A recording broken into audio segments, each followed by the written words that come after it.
Owo no orero arioma. Edebo ore ma bidero mo kwojo. Yo bi emwero ye. Sotere mistake roru wariyo ma jora ruve. Rorwoma. Oyo la ni Jesu atano, Jesu je atano. Wajo ma wariwo muruo. Oro we. Keme Maria doji ena. Ole nata betano mati pa gwezi na no iwo uzu aza na mabiera nurenu. Okay na mavete si oloro.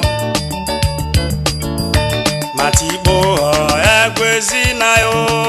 No iwo azo irelo. Marate jo okoye na gawa. Marate swaholo.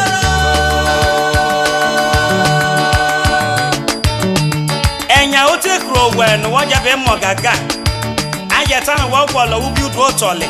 Avo iti nwezere aru murokowe. Ijasi oro wa mete zore gbejo. Oge na oro wa no Peter ojero nya eva eru amimawo.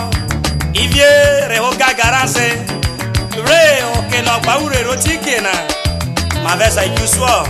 E moge na mate wa roto sona. Matibo ekwezi na yo. No igo aso irelo. Marate jo okyo ye na gogo. Marate swaholo.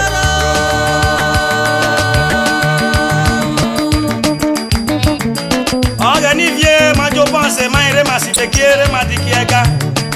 Keme minute of on wa organiru meru waria upo wari wala biano beta borose. Ora vivano ke no baure rotiki.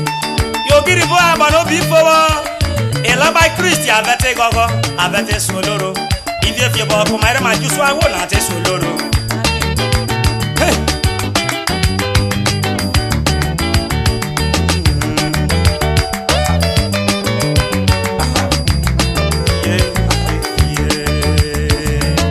Okay, no baure re otike. You did go and before that. Ela by Christ, arate olana, arate saholo.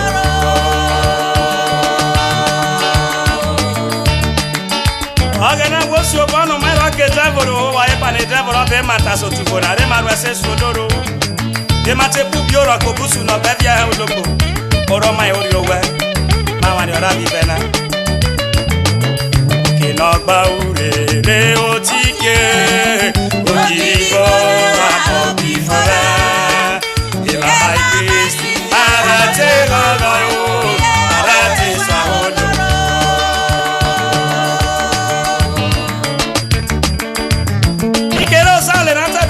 Maino otunera roswaga no bogorai ogoge pede hey bajire inera roswaga na eni fieva na benya lele deri Christina pedro na kona na lego otunera roswaga no buyo ogorai na ogogori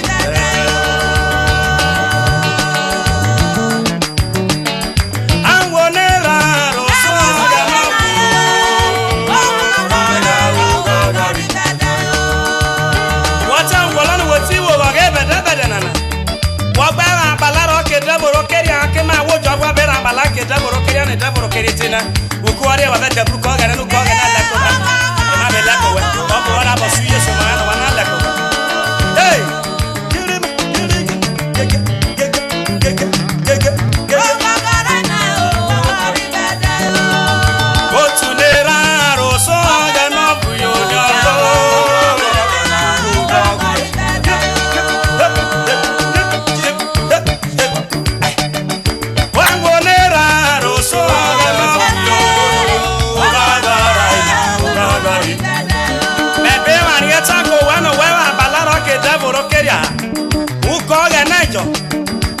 naje vai chatejo ororo be va duria o te moho ichoti lobono wuzo ichoti na ko bi ota yen takuko ga na lobono reteno afi oboro ke vugo ina area obe tuetue yonyo abeta na te operate area na nyugo ori obo ategi ne rwambe be roko ayonana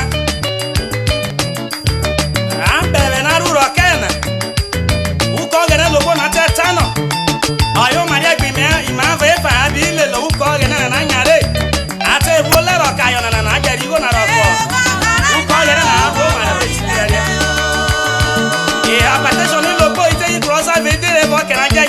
kiyo ayoza no ti hore ko eye no bi ye no metutu ye haya be je beri he wa bo wa vio mara ha no oti wo ge bede bede na wo wuso atule otulera ro so aga no bo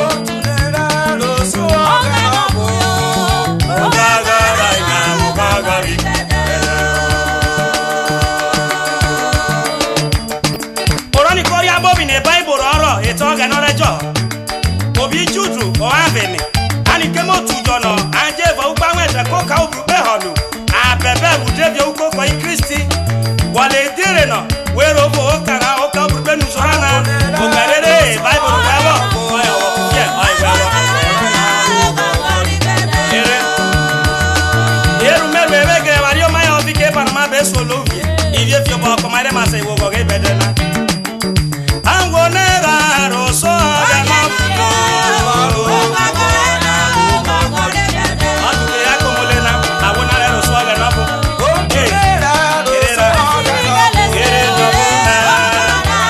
abona rieko e vai sie biase ati wo gogona abona rieko e va Africa ati wo gogona awe baptist na rieko ati wo gogona awu sie si na rieko ati wo gogona awo di apostolic na rieko ati wo gogona awo di Catholic na rieko ati wo gogona awe Bethesda na rieko ati wo gogona awo CCDC na rieko ati wo gogona awo Deeper Life na rieko ati wo gogona awo Redeem na rieko ati wo gogona awo God's Grace na rieko ati wo gogona awo Christ Missionary na rieko ati wo gogona